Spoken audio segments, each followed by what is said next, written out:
Hello Exiles, Red Lord here, and as I promised, I'm here with the new build, and this time it is a warrior, and I am basically went for a fiery, slammy style Aftershock warrior with this one, and I'm having a blast. I love it, but there's a couple things to talk about, both in terms of the positives and in terms of the negatives. So let's just start with, I would say, the positives right away. And the positive for me, I always so far when I've played a warrior, like 4 times, I think this should be the fourth time. I always felt like I have single target.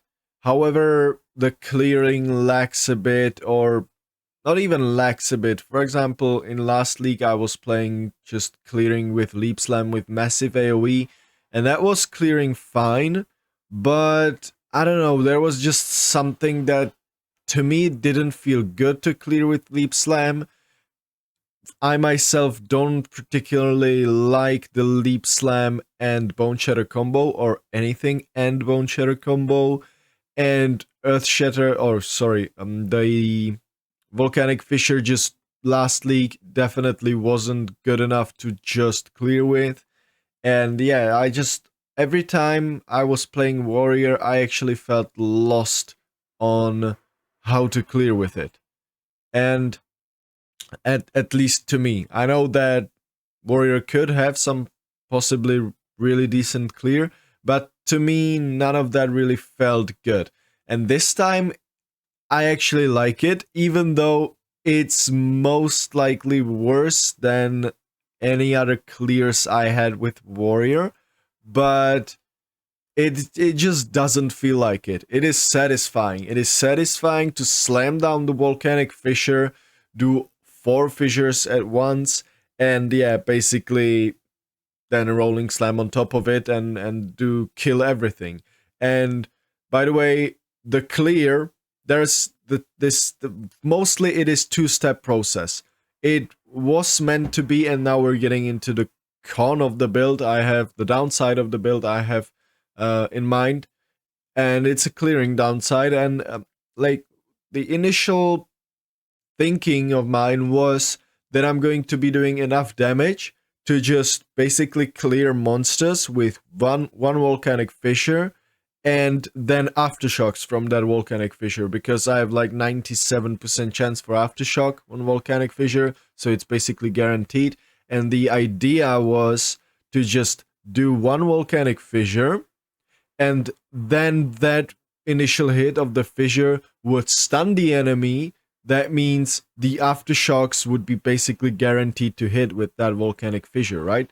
But yeah, since it converts most of the damage to fire, it doesn't inherently get the bonus of having physical damage, and that means, or yeah, it doesn't get that inherent more stun. I think it's 50% more stun build up with physical damage bonus, and every physical damage gets this, and melee gets another 50 on top of that, but it gets the bonus of being a melee, but not the bonus of being a physical.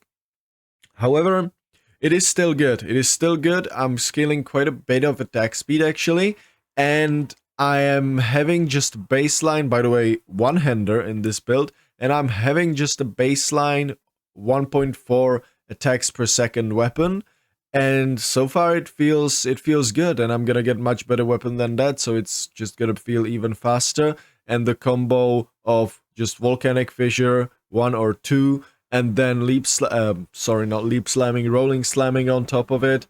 The rolling slam is also used on my one-handed setup, so it gets the attack speed too. It really feels quite good, and where it feels especially good is during the freaking abysses.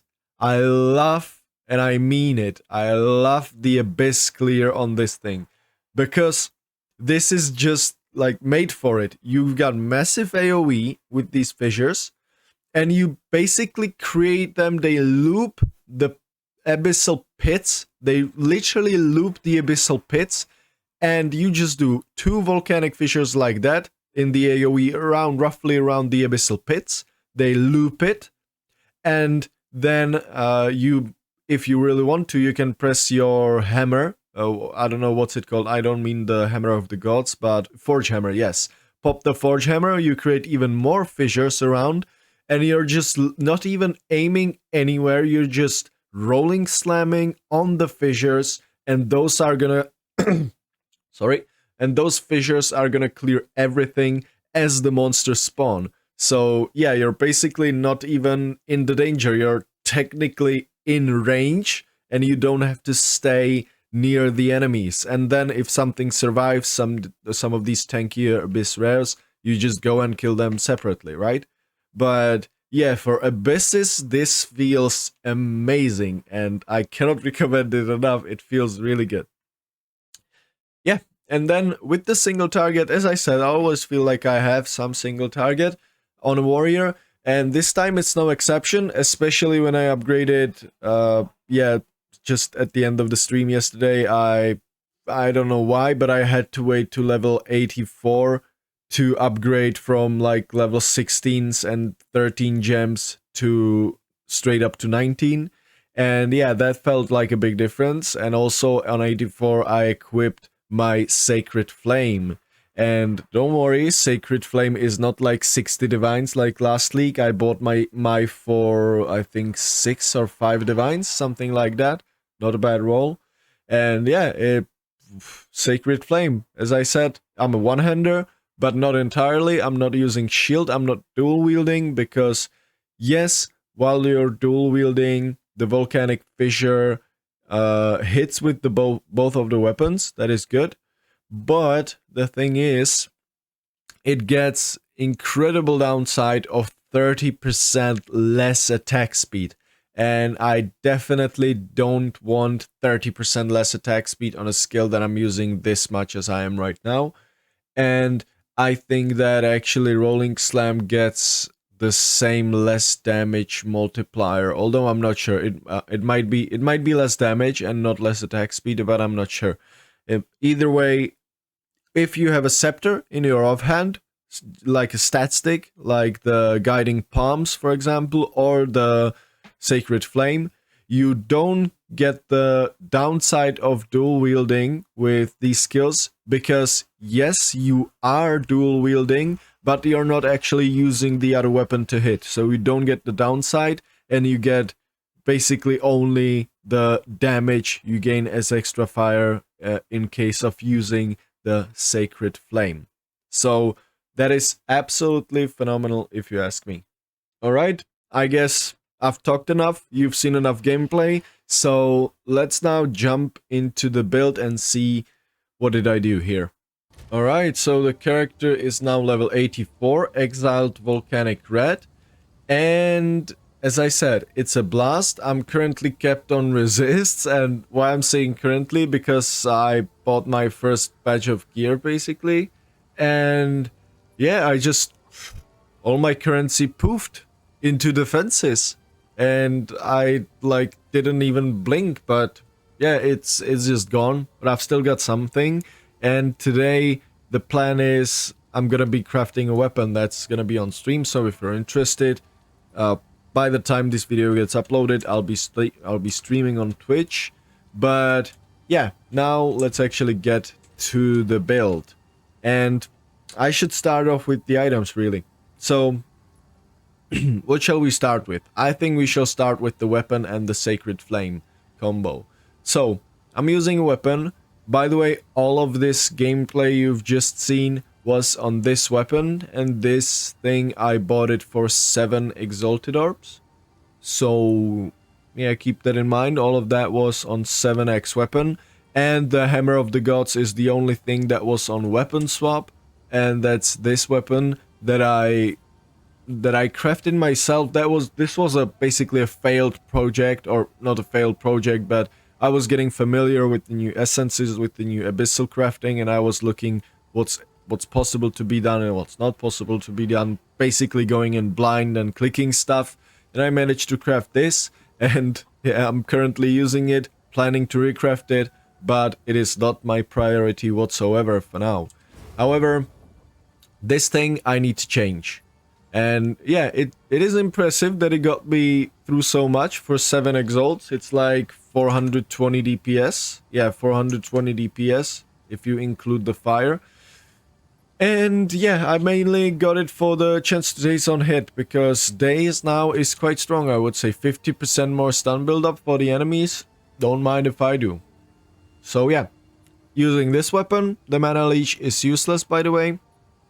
Then I'm using the Sacred Flame, and as I've talked about it in the gameplay section, you don't get the inherent bonuses, or not bonuses, but downside, while dual wielding with Volcanic Fissure, and it's this line right here. While dual wielding, both weapons hit with 30% less attack speed. So if I would be having 2 maces, I would be having 30% less attack speed, which is a big deal that I don't want to go through. So I decided that I'm going to be using a stat stick. And until now, I was using the Fire Guiding Palm. Link's going to be in the description for the wiki for the item. But now, on level 84, I recently switched at the end of the stream yesterday to Sacred Flame, and that basically was giving me more than twice the amount of damage as extra fire, and the enemies in your presence resist elemental resist based on their lowest. I'm not sure how it works currently with the with this support right here. Fire penetration 2 hits from supported skills ignore enemy fire res, because it feels sometimes like I'm doing more damage to monsters than normally, and I think this might be a text flaw. It at least so far it feels like it's not ignoring all resist, because ignore enemy fire res would mean that it would ignore even the negative resist. But I actually think that it ignores all resist, that it doesn't ignore negative resist. So let's say if the enemy has minus 20 cold res, this actually takes priority over this. But basically this shouldn't replace minus resist. That's how I feel. That's not how it says it is, right? But that's how I feel, at least. Similar to the monk scatter him into the winds, I think it's called. It literally says critical hits ignore non-negative elemental resist. That's exactly how this feels, but not just for crits. So yeah, Sacred Flame. And by the way, Sacred Flame's also giving you Purity of Aura, Purity of Fire Aura, which gives you basically 48% fire res if you've got it on level 19, so makes gearing tiny bit easier. Yeah, other than that, we care nothing about the other bonuses that it's giving us, because we don't have a companion nor any minions. Yeah, then the helmet. Armor helmet as much as possible. Life intelligence, I needed some intelligence, of course, because this requires 114. And Chaos Res just resists, and armor applies to melee damage. I managed to get this one with rarity, and this one cost me 1 divine. This body armor cost me, I think, like 4 div, 3 div, something like that. Maybe 5, not sure. Double res and 2000 armor. As simple as that, with armor applies to elemental damage, of course. Perfect body armor for me. And yeah, boots. Similar story here, just armor, movement speed. I went with minimum 20, managed to get ones with 25 movement speed. Life, resist, chaos res, and again armor applies to melee damage, and I've got it on 3 pieces. Currently my armor is almost twice as effective against elemental hits than to physical hits. So yeah, or basically I count as having twice the amount of armor almost against elemental damage. So yeah, belt, armor, you get the vibe of the build, right? Just armor, stack a lot of it. But yeah, armor, life, I wanted to get strength on the belt, because as I said, I need to balance out the strength and intelligence a bit, and also some dex is what I need. and resist. And I actually invested like 5 divines into this belt. Maybe less. I'm not sure at the moment.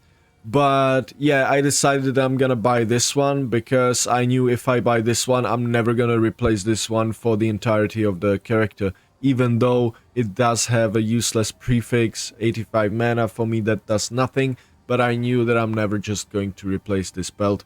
Or maybe if I really want to get the build really far, but most likely not.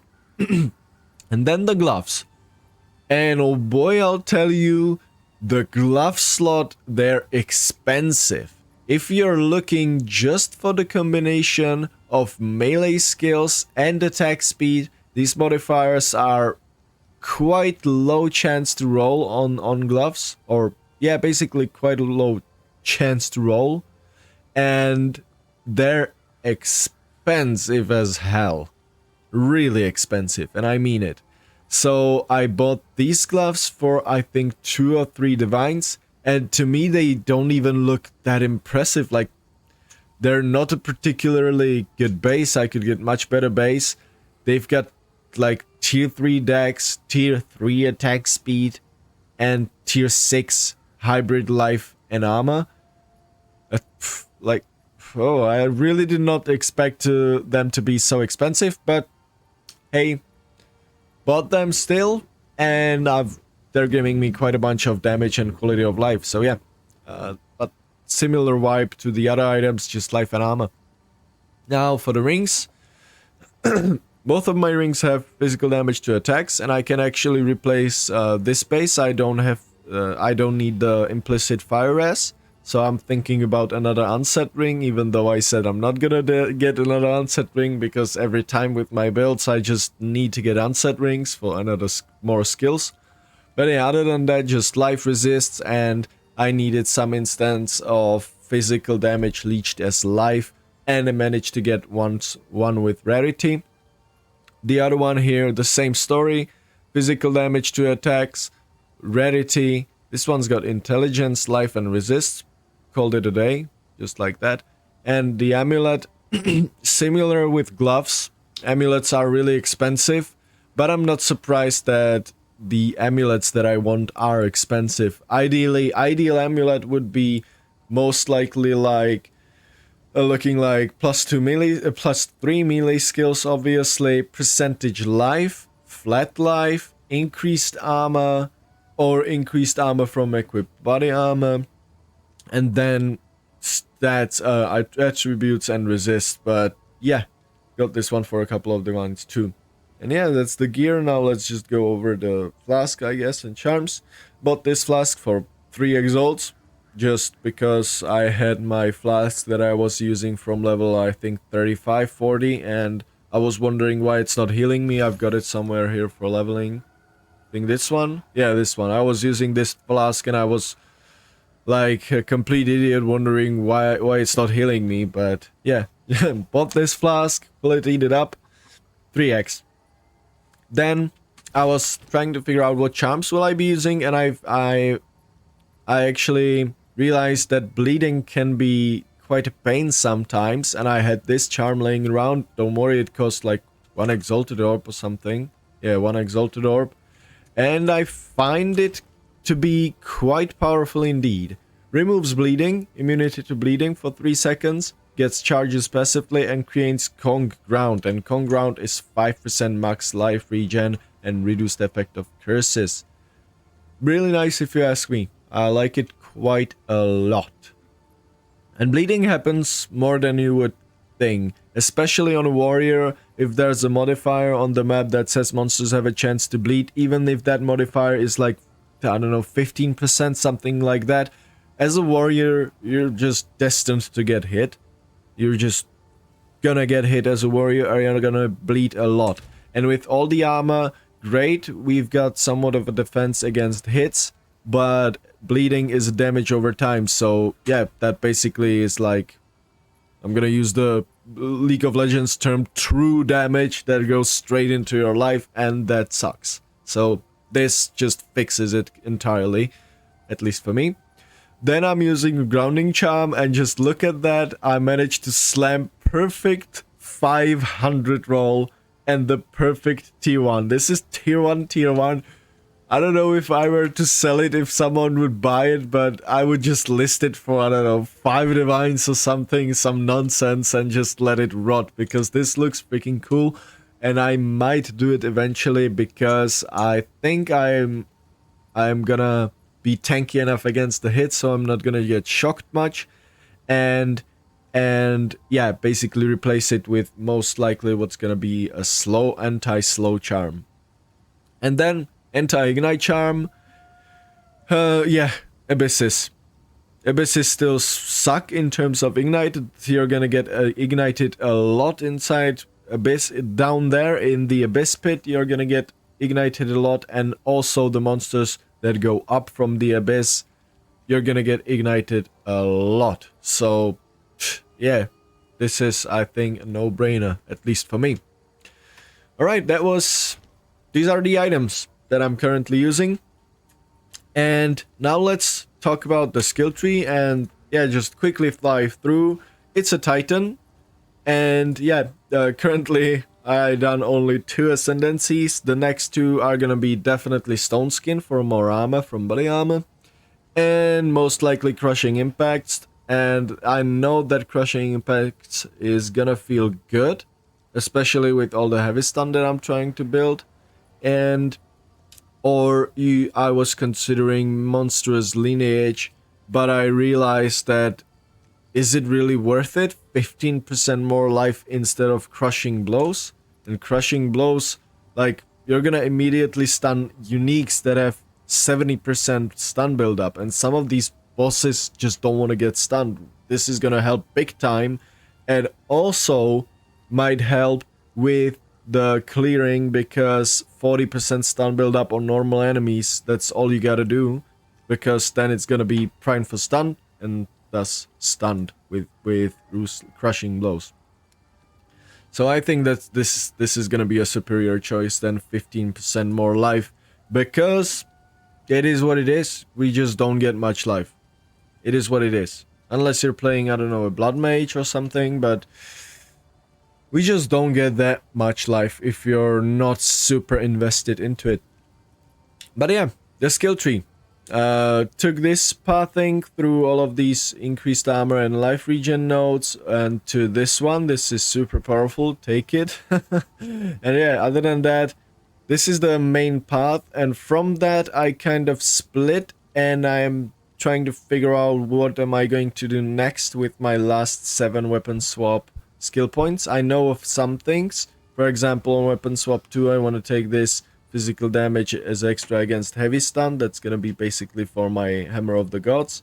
And on the weapon swap 1, I'm taking some area nodes right here, ancestrally boosted 30 area, attack speed right here, and attack speed right here. And this is attack speed if you've been hit recently. But yeah, during mapping, you're gonna be hit recently on every pack, so don't worry about that, I guess. And yeah, blood magic, important. And in terms of jewels, I'm currently not using like anything. 2 jewel sockets are empty. And don't worry, this time I will fill my jewel sockets. Don't worry, I have some plans, I just need currency to do so. But until then, I suppose I should buy some rare ones. And this one I found during the campaign. So yeah, weapon swap 1, weapon swap 2. On weapon swap 2, I'm going for only damage points. So if I see damage, then I'm taking it. So I took this 200 cluster for damage. And on the weapon swap 1, I was going for quality of life. And yeah, clear and also damage. So that's why I was basically taking, for example, these nodes. Maim comes in handy because that's 30% less movement speed. And yeah, just damage with one-handers, attack speed one-handers, again, attack speed one-handers, attack speed one-handers, area stuff, and all of that. And the good thing is, these thingies are super duper powerful for our build, because ancestrally boosted attacks deal 16% more damage. Ancestrally boosted attacks are attacks that are, yeah, ancestrally boosted with Fist of War or with the Ancestral Empowerment. every second slam you use yourself is ancestrally boosted. So what I'm currently doing, and yeah, I suppose I should get to the gem setup right now since I'm gonna talk about it.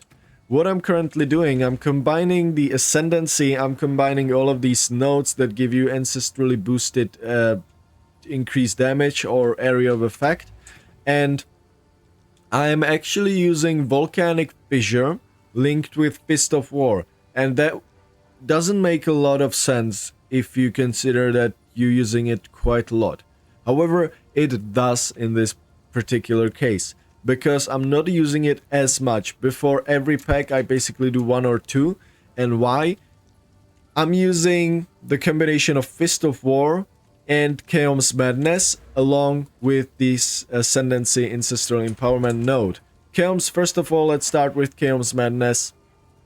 Chaos Madness creates 3 additional fissures. There's Upheaval Support, basically a lesser version of this, that creates 2 additional fissures and doesn't have the 30% less area effect modifier on it.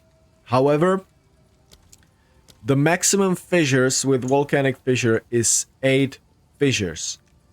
And with this support, you're gonna create 4 at once. You're gonna create main one and 3 additional. So now you need to do only 2 hits, as opposed with the classic Upheaval that gives only 2 additional fissures, you would create only 3 fissures. So that would mean to get to maximum of 8, you would need to do 3 hits. And otherwise, number-wise, this is the same. The only change is really the 30% less area and additional fissures, but it is so much worth it, because now it enables me to do only 2 attacks, and that means Fist of War support is gonna empower the first attack, and as you can see, it's up again. And that's all thanks to my Ancestral Empowerment Ascendancy. So now I need to do just only 2 attacks, and they're both empowered, which is perfect, right? So yeah, that's what I'm doing. And with scaling all the attack speed, once I start actually on bossing Rolling Slamming, every second Rolling Slam is gonna get empowered too, so I think that's quite good. And I might actually change some links here to Fist of War level 2, Fist of War 2 also. Yeah. So, other skills. I guess I should go over the links. And before I do, one major flaw I would say about Volcanic Fissure. I tested it, I already made a bug report. But if you get additional fissures with any kind of Upheaval or the Chaos Madness gem, the initial hit, just as you can see it quite clearly, there's 1, 2, 3, 4 fissures. The initial hit doesn't overlap. The initial hit only hits with 1 fissure, and then the Aftershocks hits with all. So let's say the enemy is standing in this place where I'm standing right now. It would get hit by all 4 fissures, even in the initial hit, right? But for some reason, it just doesn't. It only counts damage of only the 1 fissure. And then on the Aftershock proc, it actually counts the damage of all the fissures. So basically only the Aftershocks from this skill can overlap, which on a single target it's not a big deal, because that's the main thing you do. You're not spamming Volcanic Fissure on your single target, you're spamming Rolling Slam to proc that Volcanic Fissure, right? However, it is still annoying for clearing, because yeah, that's why I do believe that I don't heavy stunt and don't one-shot basically in the first hit the monsters, which is really annoying. But yeah, hopefully this will actually get fixed soon enough. So yeah, other than that, Fist of War 2, Elemental Armament 2, Aftershock 2, very important. With that we're getting to that sweet 90 something, or 103% actually, look at that, 103%, so guaranteed Aftershocks on this thing. Then Fire Penetration 2 to ignore the resist, and Chaos Madness. Rolling Slam with Fire Attunement, and I might change this into the Fist of War. Fire Penetration 2 again, Aftershock, close combat, rapid attacks. Then Forge Hammer with Fist of War 3 of all things, because I'm using this pretty much only on tanky rares and on bosses. And the thing is, I'm empowering it with the Fist of War 3 because the Fissures are gonna get empowered too, and they're gonna deal more damage. And by the way, the Fissures from Forge Hammer inherently are stronger than the Fissures, like more damage scaling than the Fissures from Volcanic Fissure. And they don't steal charges from each other, or the Fissures. And yeah, they have less duration. So you can just find like nothing, you can do your 8 Fissures like that, and then you can do your Forge Hammer, and not a single Fissure is gonna be replaced. And by the way, Fissures from Aftershocks from Volcanic Fissure proc Aftershocks from Fissures from Forge Hammer. A bit confusing, just look at it. The Aftershock from Volcanic Fissure can proc the Fissures of Forge Hammer. So that is quite something, but normally that's not possible. You cannot proc Volcanic Fissure with Volcanic Fissure Aftershocks. Yeah, Fist of War 3, Fire Attunement, Rage of all things, and yeah, basically the Fissures from these skills are gonna generate you rage, so mainly on bosses, great. Then Elemental Armament 2, and Fire Penetration 2, again. Hammer of the Gods with Fist of War 3, kinda obvious. Fire Attunement, Aftershock, Rage Forged, and Hourglass, and I might change something for the Elemental or Fire Penetration 2 again. This is still work in progress, this is not a finished product. So yeah. Sunder with Prolonged Duration, Rage 3, Rapid Attacks, and Rigwald's Ferocity. And why all of these attack speed things? Because I wanted my Sunder to be as fast as possible. However, the thing is, I'm considering dropping it, because this would basically enable me to get different rings, right? With not like Unset Ring. And also, if I still decide to have Unset Ring, then I can use something else for damage. But the thing is, I for some reason just forget to use it. And the thing is, I feel like the Sundered Armor it applies against armor broken enemies, I feel like it actually removes the duration, or it changes the duration of broken armor. That's why I took this increased duration of broken armor pretty much to test it on the skill tree. But yeah, it feels a bit weird. It feels like, to me it feels like the Sundered Armor is just gonna replace the duration of broken armor. So and I didn't know it actually works like that, because if for this skill, if you use it on a broken armor, on armor broken enemy, it's going to sunder their armor, apply this Sundered Armor debuff, which makes the target take another 20% increased physical damage. But it has a lower duration than Fully Broken Armor. Fully Broken Armor is 12 seconds, and this thing is only 6 seconds. And I'm quite sure this 6 seconds is basically going to rewrite the 12 seconds to the 6 seconds. So that's why I linked Prolonged Duration with it.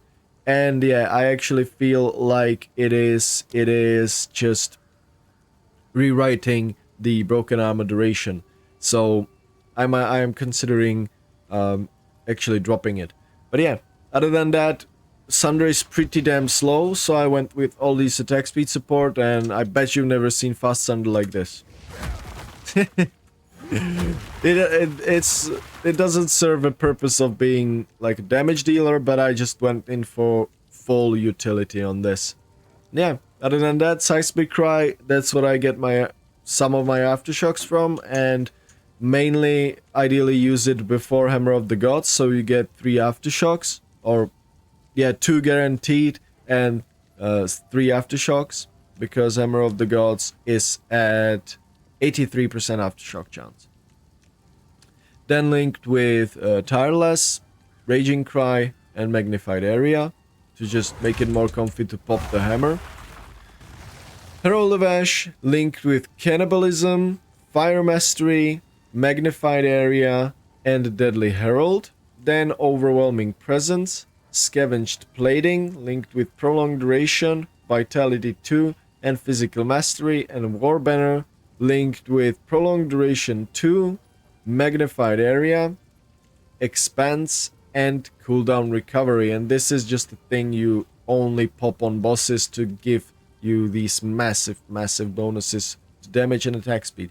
However, there's couple more things, and it's here. Purity of Fire, the inherent aura that we get from the Sacred Flame, and it's linked with Cannibalism, Vitality, and Precision 2. And you might be asking, how the hell are you freaking getting so many auras into the build? And so not just auras, but also the supports from auras. Partially it's because this is a scepter that inherently means 100 spirit, right? And you don't have to use all the auras on both weapon sets. So, but there's more to that. I don't know if this is intentional or it's a bug. I think I heard Methel talking about it during the launch, almost 1 year ago, 9 months ago, launch of PoE2. And I think that we was talking about it. I'm not sure on what build, but basically some auras, or in this instant, this aura, if you link supports with it, it doesn't consume your spirit, as you can see, and it still gives you the bonuses. I don't know, it feels a little unintentional, but I remember Methel talking about it during the initial launch, I think. When he was playing maybe his first chunk with the bow build, but yeah, whatever. The point is, it gives you the bonuses. Look at that, 74 life regen, 99 life regen. It gives you the bonuses and it doesn't consume any spirit, which is great, right? So now you just have to figure out what stuff you actually want on both weapon sets and what stuff you don't. So yeah, this is only active on weapon set 2 and on weapon set 1. And by the way, on weapon set 2, I'm not even res capped on fire res. But that's no big deal because you just use it for Hammer of the Gods and nothing else. And that's pretty much it. But you need to bind all of your things to the weapon set 1. As you can see, weapon set 1, weapon set 1, weapon set 1, weapon set 2, weapon set 1. This is also weapon set 1. Weapon set 1 only because, yeah, weapon set 2, we're using it only for Hammer of the Gods, and that's only for single target, so we don't need Herald of Ash on that one. And that means we get to save some spirit on weapon set 2, because on weapon set 2, we've got only 100 spirit, right? And by the way, all of these are gonna be disabled with the Herald 2. Then Overwhelming Presence, I think I've got it on both. Yes, on both weapon sets, just because the Aftershocks can build stun build up, and by the time the enemy's waking up from the stun build up, from the heavy stun, the Hammerfall or Hammer of the Gods is just right about to land. So yeah, Scavenged Plating on both, because I want to get that armor. That's a defense and I don't really want it to be conditional. Link, yeah, basically on both weapon sets, and War Banner on weapon set 1. But don't worry, War Banner isn't gone if you switch weapon sets and you don't have it bound to the other weapon set. So you can just place your banner in weapon set 1, it's gonna consume your spirit only in weapon set 1, and you get the bonuses of it or even on weapon set 2, which is phenomenal. And yeah, that's pretty much the build. The main issue just I have with the build is the feeling of that bug about Volcanic Fissure, the one that I've talked about, and yeah, that's really quite annoying. But other than that, I don't have any problems. As I said, 7 Exalted Orbs weapon. I have couple divines left. Maybe if I sell some bubblegum currency and all of that weird stuff, I have maybe enough to actually craft myself a better weapon. Yeah, but we shall see. Better weapon will be a huge deal indeed. But until then, nah. So yeah, I think that's all for today. Definitely expect another update. And yeah, maybe see you on stream. Thank you very much for watching and see you next time.